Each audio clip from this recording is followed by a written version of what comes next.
fotbalul nu înseamnă doar rezultate, înseamnă emoție, înseamnă oameni care țin minte o pasă de gol, un gol, așa că ne dorim un muzeu al sportului la Ploiești. Vă așteptăm pe artmark.ro. Posibilitatea apariției un muzeu de sport memorial al sportului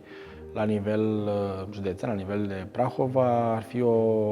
fantastică bunătate pentru dezvoltare, atât a comunității locale cât și la nivel național. Mă bucur de susținerea lui Constantin Budescu, cel care mi este și coleg de generație, un nume al fotbalului românesc la nivel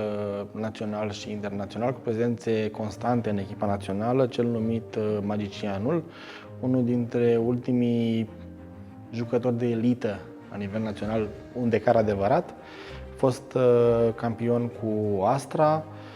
cu peste 20 de prezențe la echipa națională, care ne-a oferit mai multe fotografii cu autograful său pentru această cauză.